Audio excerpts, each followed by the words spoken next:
Secure target. Target closing on position. All units, secure target.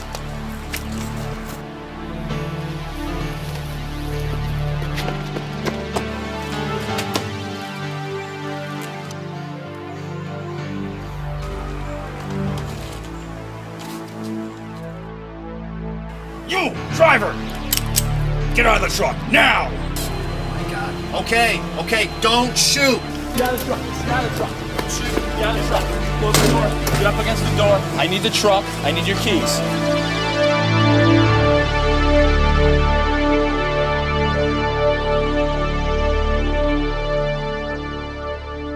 This training can be used to meet the initial security awareness training requirements of 49 CFR, Part 172.704 of the Federal Hazardous Materials Regulations.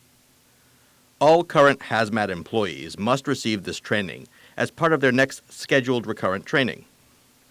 All new hazmat employees must receive this training within 90 days of beginning their employment. As an individual working with hazardous materials, you already have a lot to worry about.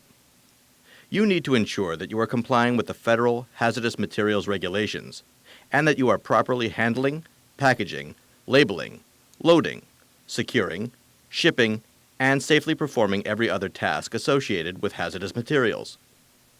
Now you have the added element of security, which you must comply with, not just to protect yourself and your company, but to protect the entire country. The goal of this training is to make you aware of the security issues associated with hazardous materials and terrorism. In Section 1, we will discuss past and present terrorist plots involving trucks and hazardous materials. In Section 2, we will discuss how you and your company could be impacted by such plots. Both your cargo and your facility could be host to an array of dangers in these turbulent times. In Section 3 and 4, we will review the potential dangers and security breaches you need to be concerned about.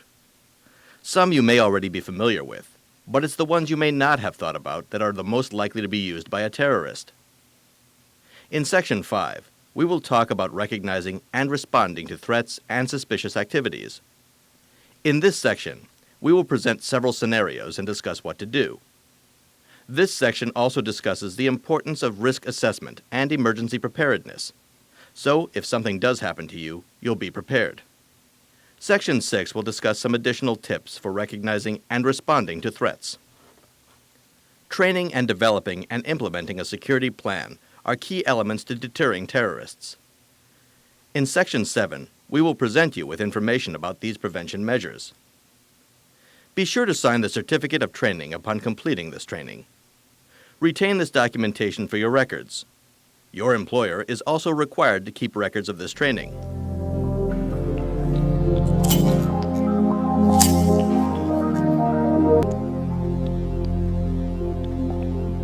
In this section, we will briefly review recent terrorist threats and plots involving trucks and hazardous materials.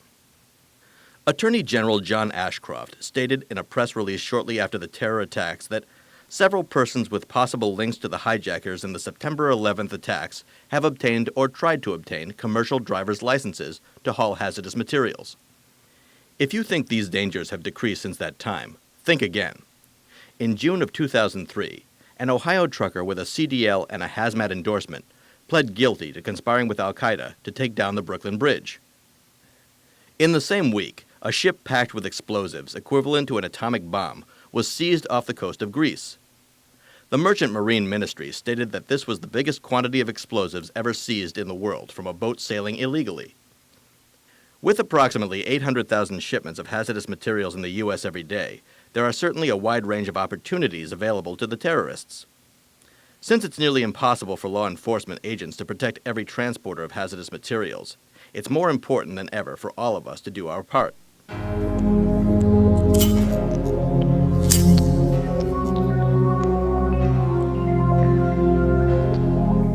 In this section, we will discuss the different ways you may be impacted by acts of terrorism. The examples below further demonstrate that the risks of terrorism for the hazmat carrier are very real. Perhaps the most obvious threat to any company is a direct attack. An attack could be waged either on your facility or on one of your vehicles. Since the attacks of September 11th, the government has enforced strict guidelines for air travel, added thousands of security screeners at airports across the country, and has even trained pilots to use guns in the cockpit if necessary. There's no question that air travel is indeed safer. The government is now turning its efforts to the safety of ground transportation. Many inside reports indicate that terrorists, recognizing the difficulty in using airplanes now, have shifted their plans to include trucks transporting hazardous materials. In May of 2002, a truck containing 96 drums of sodium cyanide was stolen north of Mexico City and was reportedly headed towards the Texas border.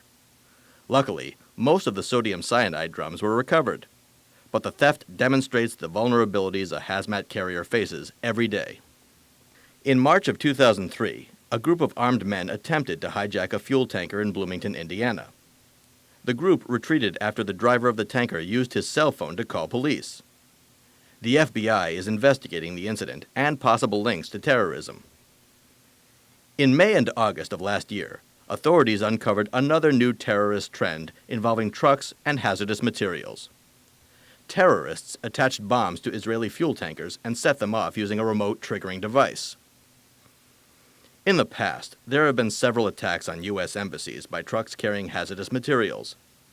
These attacks demonstrate how the trucks and hazardous materials cargo themselves can be used as a weapon.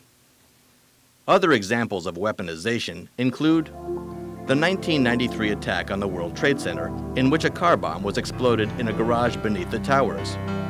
The 1995 attack on the Federal Building in Oklahoma City, in which a truck bomb exploded next to the building, killing 166, including children, and injuring hundreds more. And the 1996 attack on a U.S. Air Force installation in Saudi Arabia, in which a fuel truck exploded. We can all remember Theodore Kaczynski, also known as the Unabomber. His method of destruction was mail bombs. His tactic worked. His victims would open a seemingly harmless piece of mail and then be killed or maimed when the bombs exploded. The same tactic could happen with hazardous materials too. Maybe a shipment of grain turns out to be explosives with a terrorist miles away holding a remote control detonator. Or one of your trucks returns from the road and has a bomb attached to it. We will get into preventive measures in the sections to come, but the threat of disguised weapons is one of the most effective tactics of terrorists. It's also one of the most preventable for the hazmat carrier.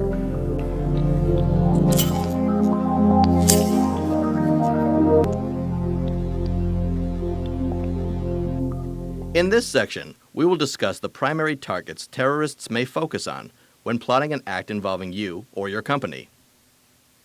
Cargo. Depending on the types of hazardous materials you're hauling, your cargo may be of great interest to terrorists.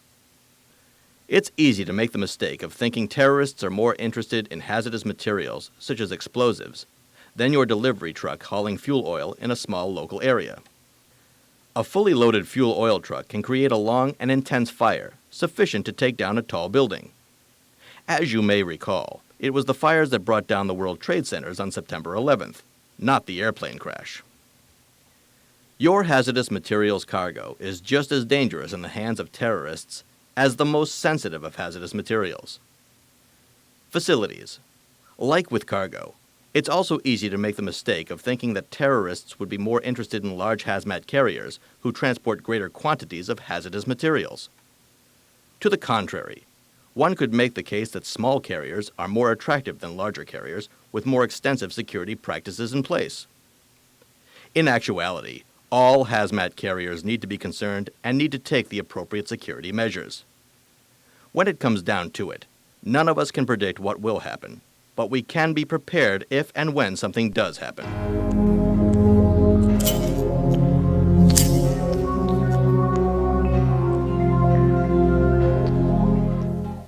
In this section, we will discuss the common threats and risk factors hazardous materials employers and employees face.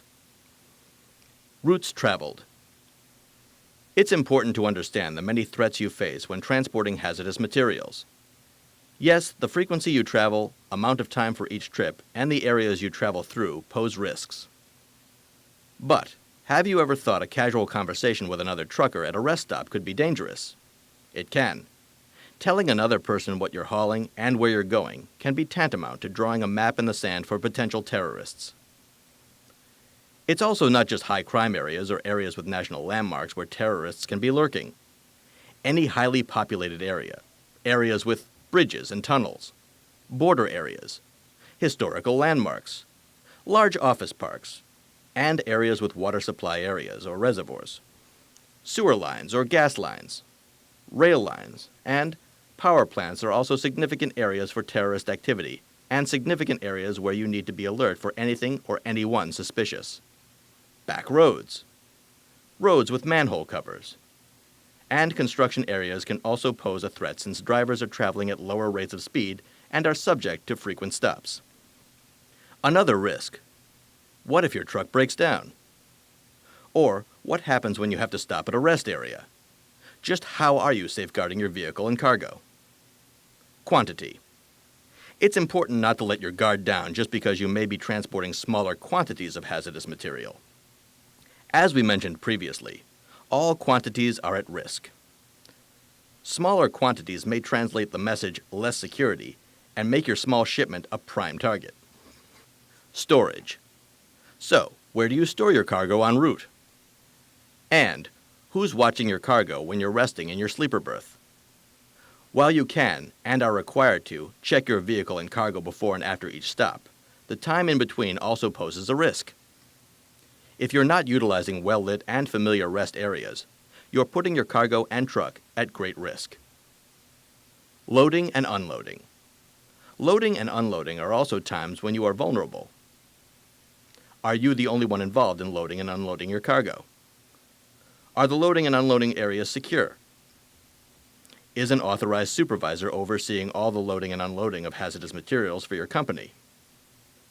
When transporting hazardous materials, are you traveling directly to your destination, or are there transfer points? Are the transfer points secure? These are all areas of potential risk. Facilities. The risks on your facility are increased similar to the risks you face while traveling. If your facility is located in a high-crime area or an area with national landmarks, you are potentially at greater risk. If your facility is located in a highly populated area, an area with bridges and tunnels, a border area, or an area with historical landmarks, large office parks, or an area with a water supply or reservoir, sewer lines, gas lines, rail lines, and power plants, you are also potentially at greater risk. As far as internal factors, do you share your facilities with another company? If so, do they employ security measures? Do you have designated visitor areas, or can visitors potentially gain access to restricted areas? Do you have check-in or check-out points to monitor all access to and from your facility? Do you have fences, security guards, alarms, or other protective devices? How many people have access to secure areas?